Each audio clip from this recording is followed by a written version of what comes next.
Hola, ¿qué tal? Espero se encuentren bien. El día de hoy vamos a reflexionar sobre el tema de escuelas y enfoques de la administración dentro de la materia de proceso administrativo. Y bueno, el objetivo de este video es analizar las características y aportaciones de las escuelas y enfoques de la administración. Y bueno, vamos a iniciar con lo que es la escuela de la administración científica. Esta escuela se apoya en métodos de ingeniería y en el método científico basado en la experimentación y la observación, y lo que buscan es incrementar la productividad.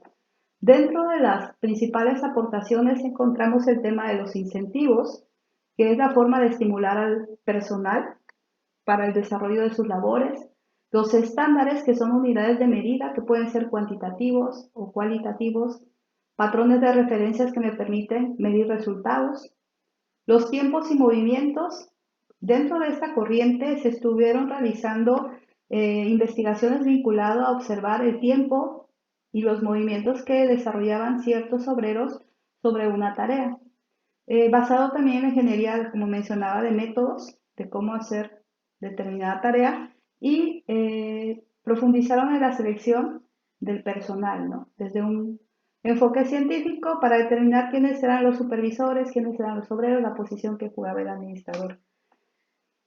Autores de esta administración científica tenemos a Taylor, Frederick Taylor, en 1900, inicio del siglo XX, junto con los esposos Gilbert, Frank y Lillian, y también a Gang, Henry Gang, en 1901.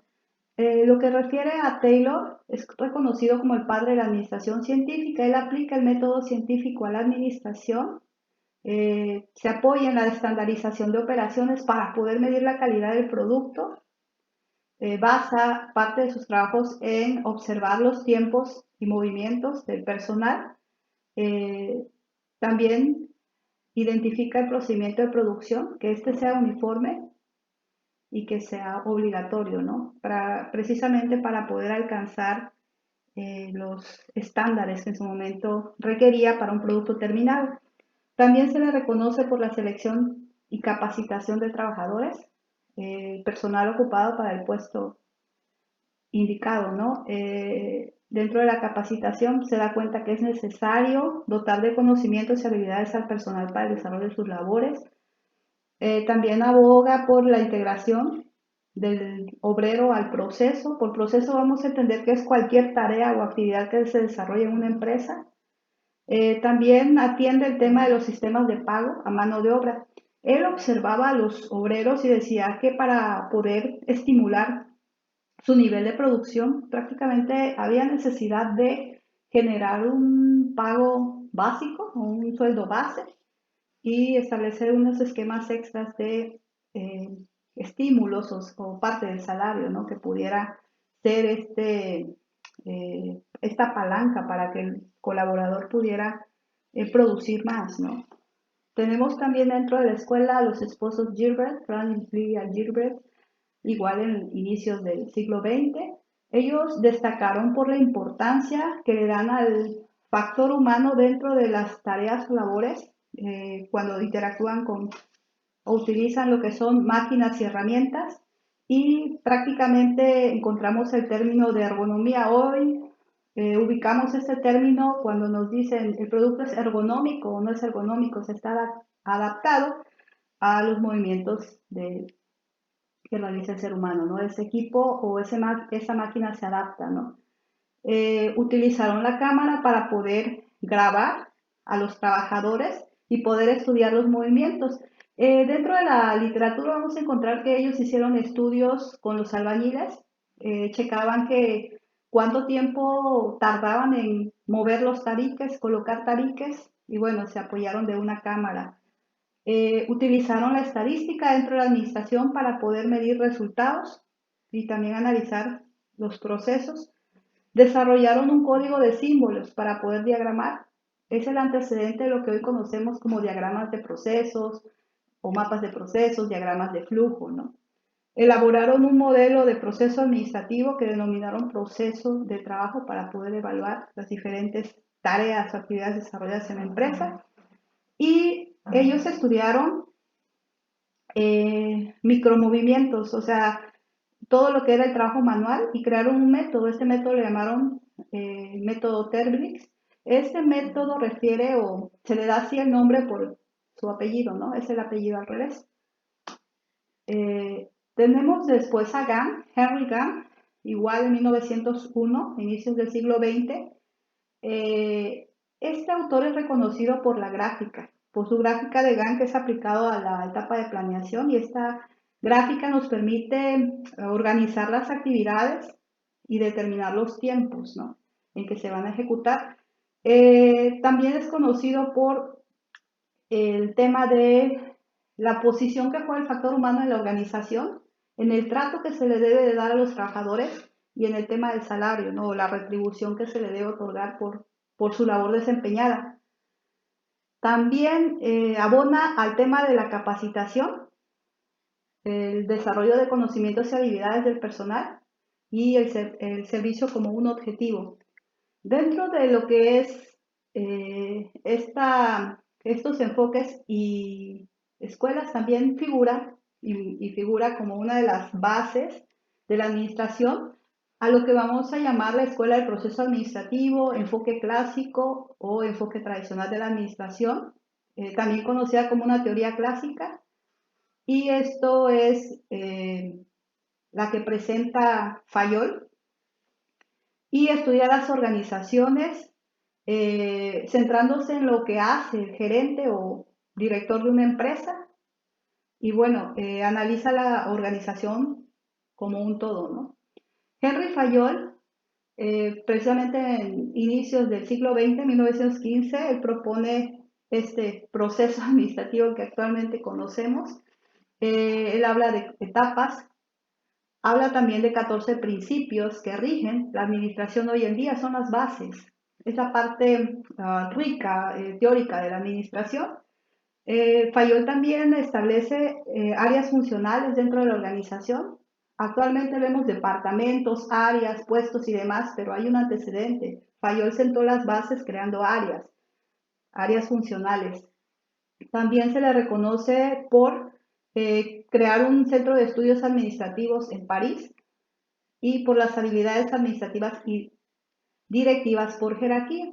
¿Qué habilidades debería tener cada uno de los elementos claves en mandos, altos mandos, mandos medios, por cada una, o personal operativo, ¿no? Conocimientos, habilidades requeridos, es prácticamente un antecedente también lo que es el análisis de los puestos. Y la universalidad de la administración la podemos aplicar en todo y en todos los espacios, ¿no? A todo y a nuestra vida cotidiana, al trabajo, a las relaciones, a todo. Bueno, vamos a rescatar el proceso administrativo de Fayol. Se basaba en cinco etapas. La previsión, que es la planeación, la organización, dirección. Aquí le agrega la coordinación y el control, ¿no? Entonces, es un proceso cíclico compuesto de 5 etapas, que hoy en día vemos que nada más están las 4. La coordinación prácticamente la integran dentro de la dirección. Los 14 principios administrativos de Fayol también nos están dando mucha riqueza sobre lo que hoy encontramos en las empresas, ¿no? Son antecedentes.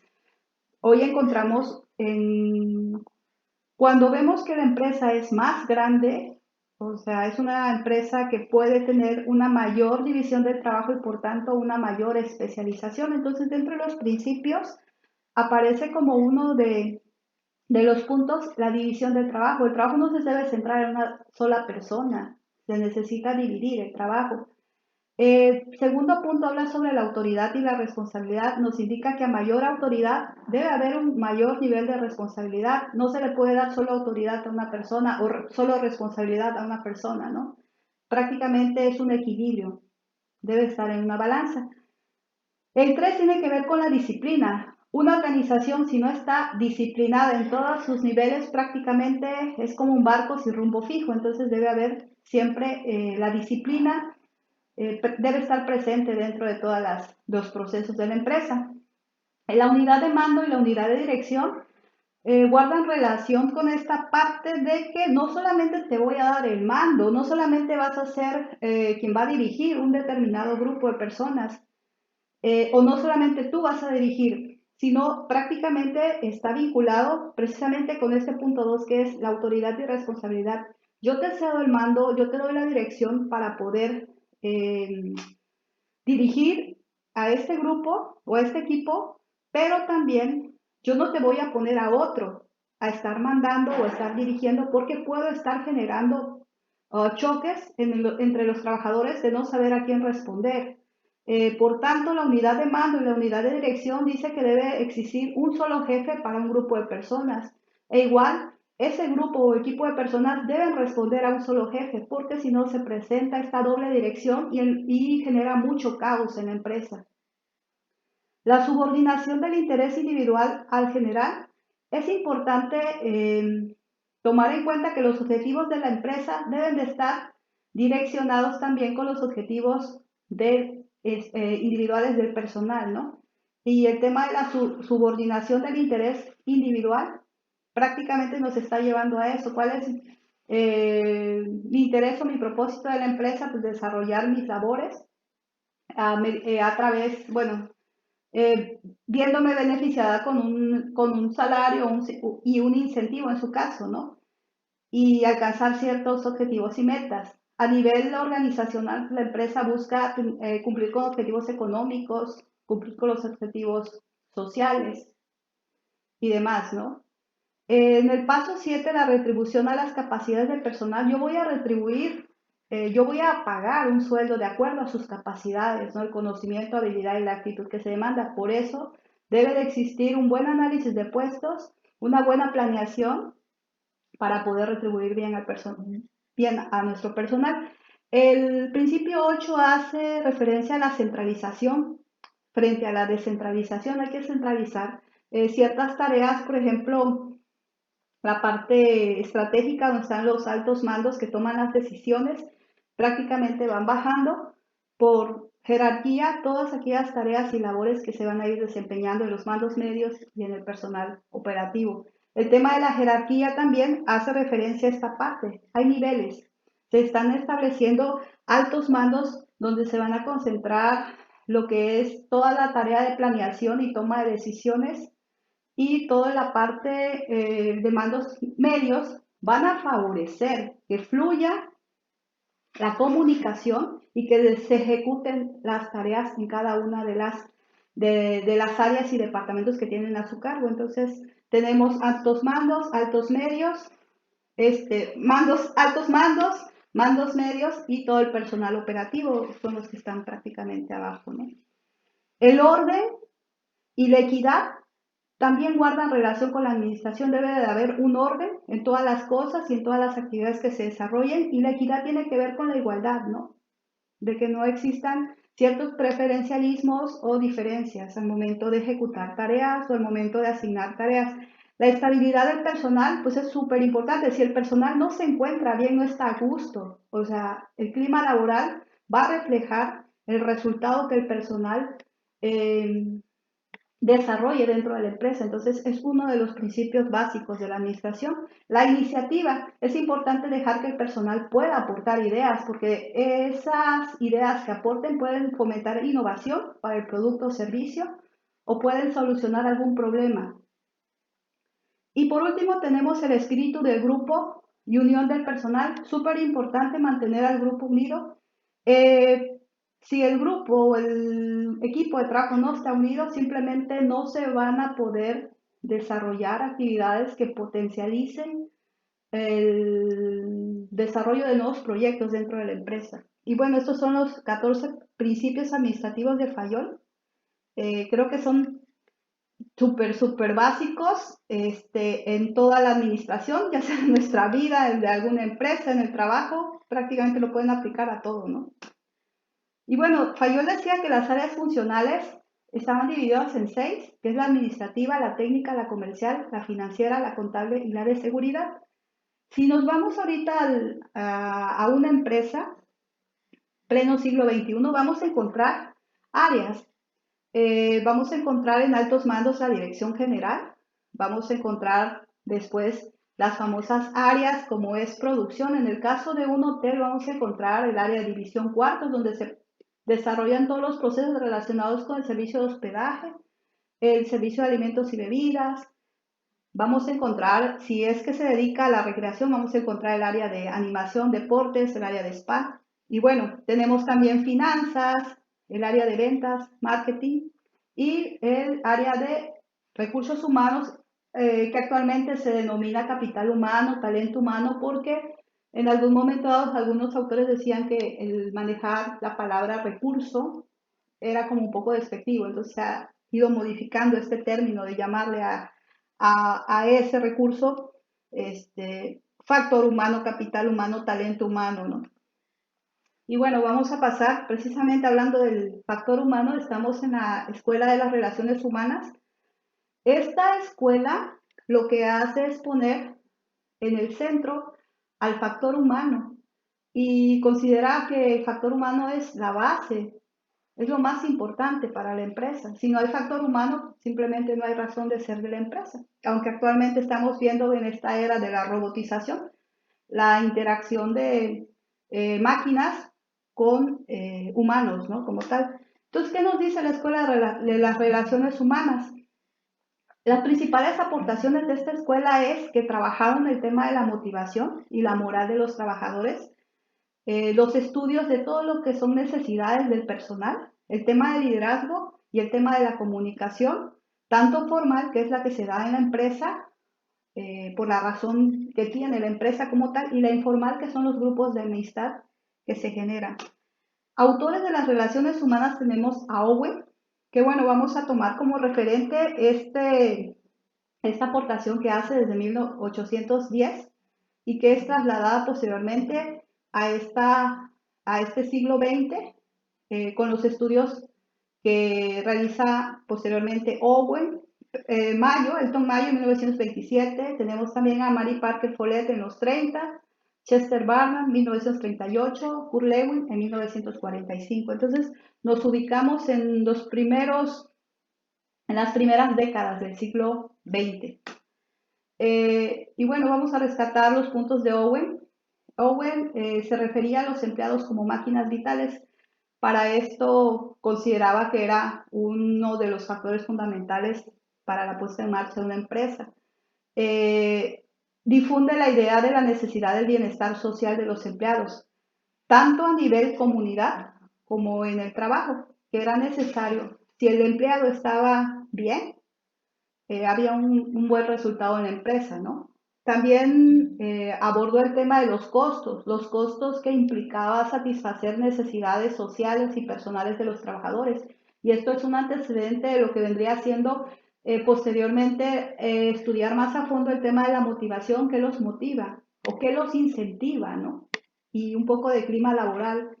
Y él decía que es una gran inversión el satisfacer las necesidades tanto personales como sociales de los trabajadores. Por su parte, nos vamos a revisar lo que propone Elton Mayo. 1927 nos ubicamos. Mayo era un sociólogo y psicólogo australiano que realiza investigaciones. Él realiza estudios en Hawthorne, en la West Electric, realiza 3 experimentos. Estos experimentos que realiza les permite analizar el comportamiento humano, el comportamiento de los trabajadores. El primer experimento estuvo relacionado con la importancia que tiene la participación humana dentro de una empresa. Dentro de estos experimentos, él lo que hace es evaluar las condiciones en las que labora el personal y que tienen que ver con el medio ambiente, con lo que es la iluminación, el clima y las condiciones en las que está operando. El segundo experimento se centra más en el tema de la comunicación. ¿Qué tan importante es la comunicación dentro de la empresa? Por su parte, el tercer experimento involucra lo que son los efectos sociales y los grupos informales. ¿Cómo se da esta relación del personal dentro de la empresa y cómo los grupos informales juegan, o grupos de amistad que se generan dentro de la empresa, juegan un papel súper importante al momento de ejecutar tareas directas de la empresa, ¿no? Los hallazgos significativos también para la dirección de equipos de trabajo, también atiende el tema de los equipos de trabajo.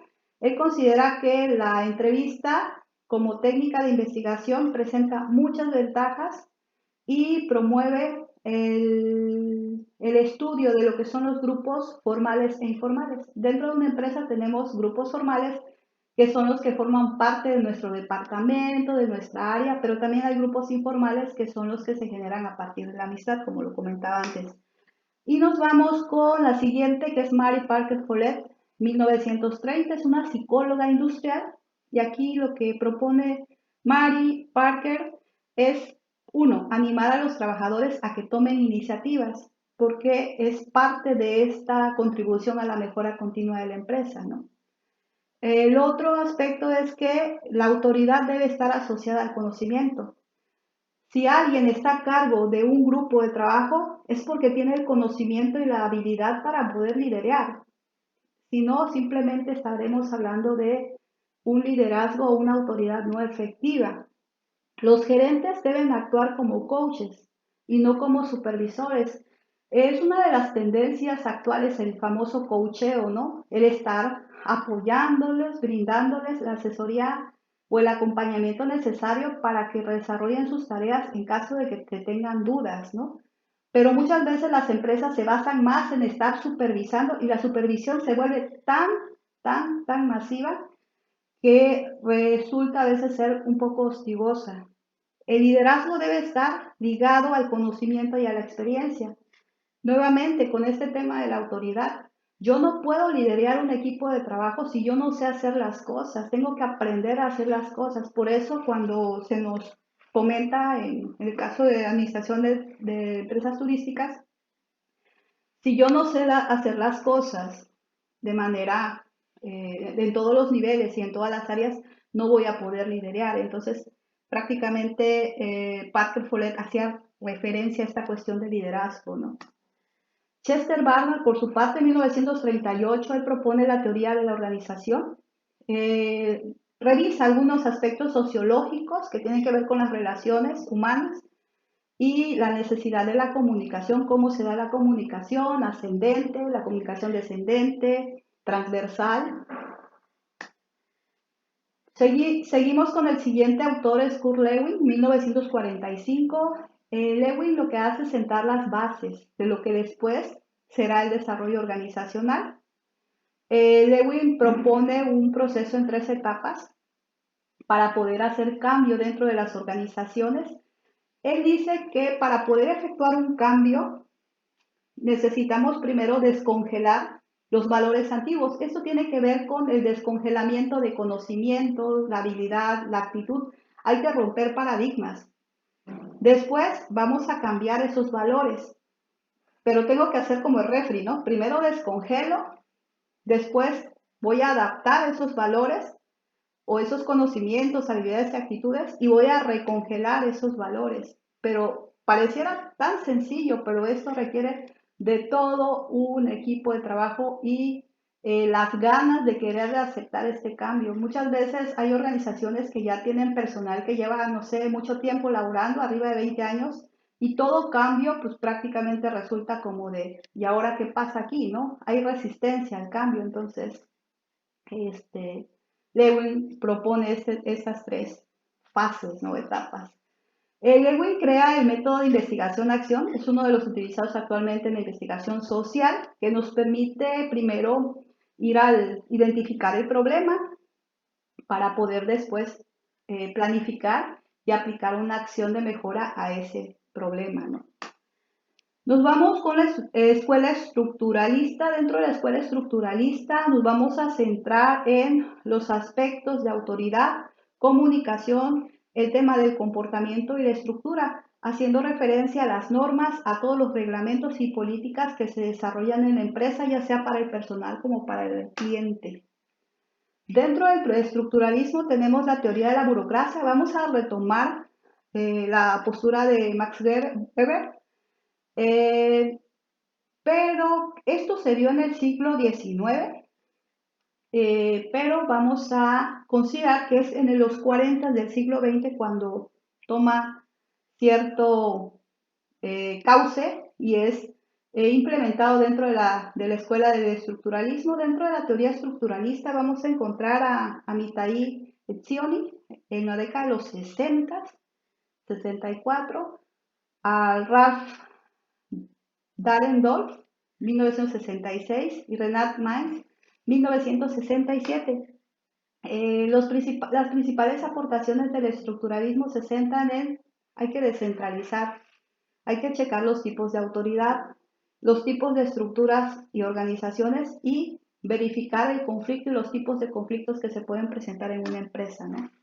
Weber, como les decía, se toma lo que es su concepto de burocracia y la forma de ver a la burocracia, esa teoría de la burocracia, y prácticamente se emplea o se empieza a revisar y cobra auge en la década de los 40 del siglo XX. Ese concepto de burocracia nos está indicando un modelo de burocracia que se basa en 6 aspectos. Él refiere a una máxima división del trabajo, una jerarquía de la autoridad, establece reglas que permitan definir la responsabilidad de la labor de cada una de las personas. Considera que el administrador debe tener una actitud fría. Yo creo que es para que sea respetado. Que bueno, ¿no? Actualmente hay corrientes que nos dicen que no. El apartado E que dice calificación técnica y seguridad en el trabajo, prácticamente, que tiene que ver con esta cuestión de la seguridad, higiene en el trabajo y evitar la corrupción. Él también clasifica a la autoridad en legal, en carismática y tradicional, que tiene que ver con lo que es el tema de liderazgo, ¿no? Los tipos de liderazgo que están vinculados con la cuestión de la autoridad. Bueno, Zionik en 1964 él propone una tipología de las organizaciones y las define como aquellas las coercitivas, las utilitarias, normativas y las mixtas, ¿no? Y también propone una tipología del comportamiento en las organizaciones, el comportamiento alineador, el calculador y el moral, ¿no? Dahrendorf lo que hace en 66 es establecer un análisis estructural y un análisis del comportamiento. Él se enfoca en el tema de los conflictos y dice que existen diferentes tipos de conflictos en una empresa. Pueden haber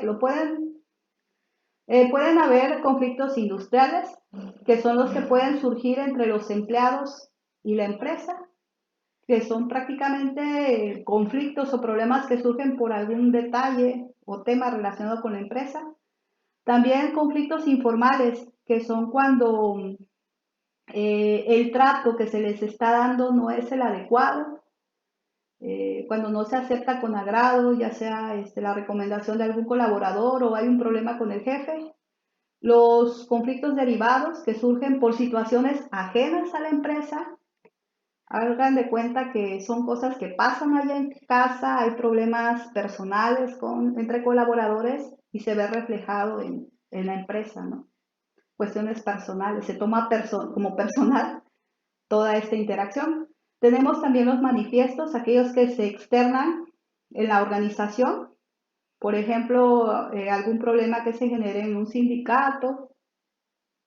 Y por último está el subyacente, no se manifiestan, siguen causando un malestar, como en este caso las luchas de poder que se dan en los diferentes niveles jerárquicos. Por eso es fundamental tener muy claro lo que es la autoridad y la responsabilidad, porque a veces hay ciertos puestos o personas que quieren tener mayor autoridad, pero no quieren responsabilizarse de la parte que corresponde al tener esa autoridad que se les ha delegado o que se les ha inferido. Entonces, esta parte puede crear conflictos subyacentes. Hay luchas de poder, demasiadas luchas de poder lo que hacen es frenar todo el trabajo que se puede generar con los equipos.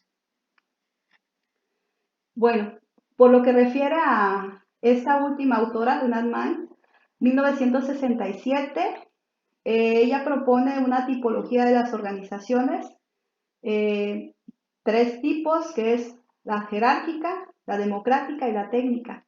Hace también una referencia a las estructuras de autoridad, al tema de comunicación, refiere a los grupos formales e informales, y el pensamiento basado en modelos mentales, que esto tiene que ver con la cultura del trabajo.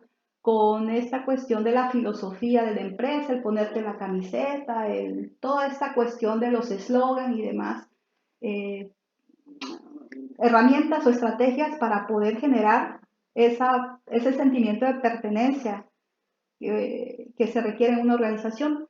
Dentro de lo que son la estructura de la autoridad, aquí en el diagrama, en esta representación gráfica vemos como si fuera un rombo, son prácticamente dos triángulos. En el triángulo superior vamos a encontrar los niveles. Si nos damos cuenta está marcado del 1 al 4, son 4 niveles. En el primer nivel está la toma de decisiones, está la autoridad que es representada por la dirección general, es toda la parte estratégica de la empresa.